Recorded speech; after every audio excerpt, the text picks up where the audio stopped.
Hello, YouTube. Welcome to the second episode of Exploring Every Single Inch of Sage. In the first episode, we had our 5-star gourmet meal that was the Demolisher skills, which had so many amazing variations and options to it. So today, well, I mentioned the 5-star gourmet meal. Today we have some ramen noodles. And by ramen noodles, I mean a packet of 2-minute noodles.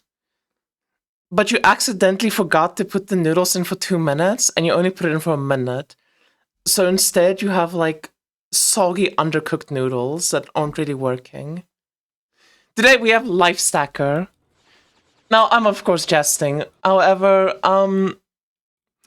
when I was looking for builds to test and try out on Sage, I basically had 3 criterias for like builds that I wanted to try out. The first main thing is any build that I saw like being done constantly or like by a lot of different people, I wanted to add that to my list of builds. But a lot of these builds have like very high quality to them, where I could like look at the setups and stuff and see like this has a lot of potential, the amount of damage it states it has, versus the setup seems really good. And that was very like visible, for example, with the Demolisher speed setups, where, you know, the person I was copying from had a dragon rating of 4,000, which is very difficult to do. It's one of the highest like ranked sages, and especially one of the highest ranked like non-chromatic shot setups. So it's, it's going to be a very good build for good scaling to it. So one build that really piqued my interest was Lifestacker Sage. Because for some reason, when you go on the Sage rankings, there's a lot of people, and I mean a lot of people, that are playing Lifestacker Sage. And every time I look at their builds, I see like 300 billion, I click in on it, and the build is like full T0 at 300 billion. That's when you know you're in for an amazing time. That's when you know you're in for a fucking banger. So I knew going into this immediately that this was going to be a complete and utter pile of garbage. But I still think it's important that even if something seems like it's going to be garbage, to just give it a chance. To try and like work around with it, maybe like use a bit of my intuition, a bit of like out of the box thinking to find some ways to really like make this build work and find ways to optimize it. And maybe there's potential. Maybe, some people made some dumb mistakes. This build is not one of them. This build is a complete and utter pile of garbage, to the extent that I finally finished setting up this build, and I decided to give it a few advantages. So if we take the demo skills, I had quite a few rules here that I completely broke with the setup. For starters, I bought a fairly decent inverse image just to get some more life in the build. I had way better like slates and stuff.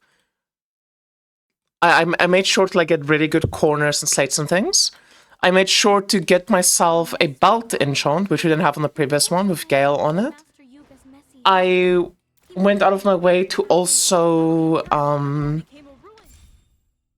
get a Phantasmagoria, which was one of the things I like specifically wanted to stay away from, because these tend to be pretty expensive early on, even by day 3 standards.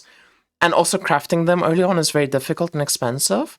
So I knew like this was quite bait to do, but I still wanted to just give this build every single inch that it could possibly get. And it did not disappoint me at all. I am so fucking happy that I made this setup, because we are just a walking tank. This build is absolutely hilarious to play.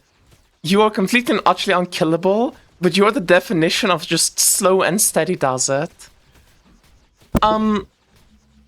So normally what I would do at this point with any build is, once I like reach this point where I have everything set up, I would start optimizing it, I would start making sure everything is like working fine and stuff. I did a bit of optimization. So the first thing I did is I made sure that my casts per second were at 10, above 10, because Splitshot has a breakpoint at 10 casts per second. I took all of my like overcapped crit that I had and turned it into crit damage. I made sure to get like as much elixir effect as possible. I made sure to get a bunch of projectile speed for Gale. I made sure to have 100 frostbite rating. I pretty much did all of the things that you're supposed to do to make sure that like everything in the build is there working and all the pieces are together. If I were to like try to make it even slightly better, what I would also do is I would get mark effect on one of my corners. And I don't know what to do beyond that. I'm gonna be honest with you, there's people that have 300 billion damage with full T0 gear. This build is just complete and utter garbage. But I think there's a beauty in like playing some bad builds in between your good builds.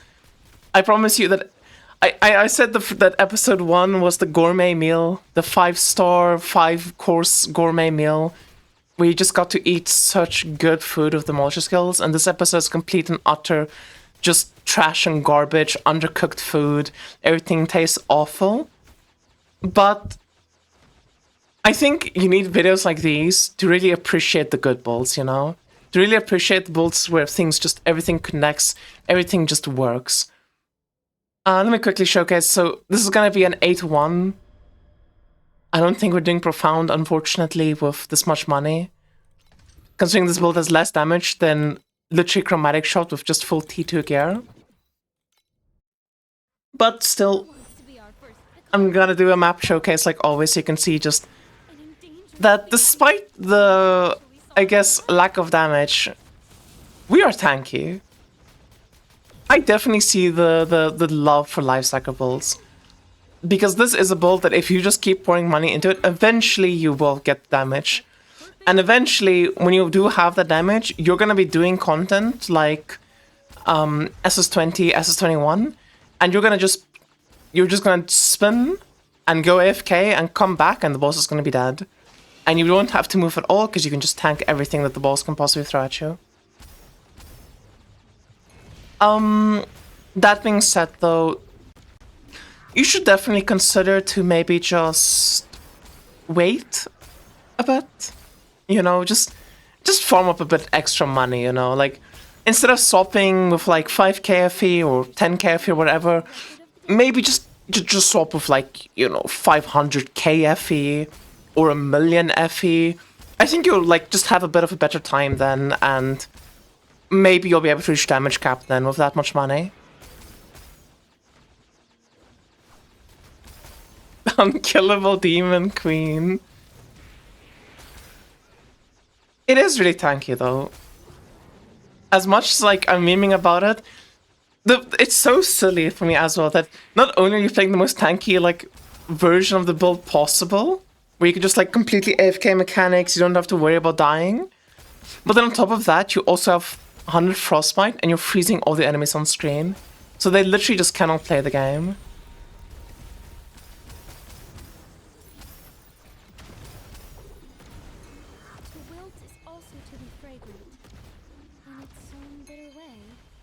Oh, and also, so every Lifestacker setup that I saw kind of just didn't have a swiftness flask. I think once you get more gear, you can just replace your thirsty with a swiftness deal. Like, if we do that right now, we would have no damage at all. But I think I'll be able to showcase in a bit just like how speedy you would be if you were to do that. But first, we have to do a Cube Gamble.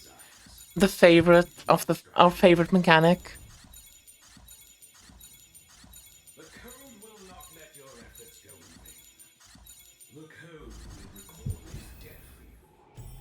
Ooh, nice.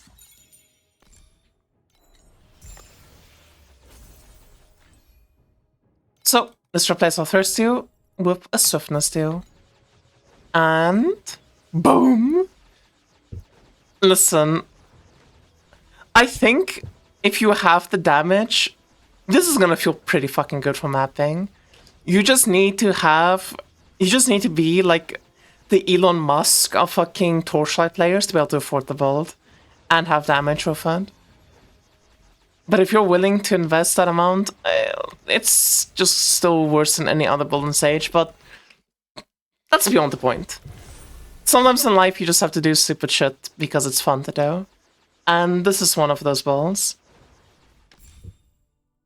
Just in case anyone for some ungodly reason wants to see what our setup is, this is what we're running.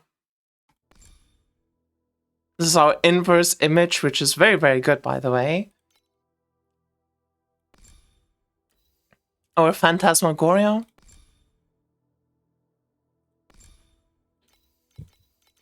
Our slates. Oh my god. Our Euro memories. So we have life, projectile speed, crit damage, crit rating, life, projectile speed, fizz, crit damage. Life, minion crit, or affect life. But then we also get like the extra Euro memory. And we're using that extra Euro memory to get more life, more percent life, crit damage, and then fizz crit and attack crit. As well as we pretty much just kismeted dexterity on every single slot. We did dexterity because we actually do kind of have quite a lot of dexterity, but in other setups and stuff I saw that people had an endgame, they kind of were really low in dexterity. So you're kind of losing a lot of damage by not having any dex. Anyway, that's gonna be it from me, YouTube. I hope you guys had a lovely video. And hopefully the next episode is going to be a bit more insightful and helpful, because this video is obviously not very good. This unfortunately was, I did have my chat vote on what they wanted the next video to be, and they did all vote on Lifestacker, otherwise I would have waited for like a way later episode to do this one. Anyway, thank you all so much for watching. I hope you guys have a lovely day further, and bye-bye. Bye, YouTube. Bye-bye.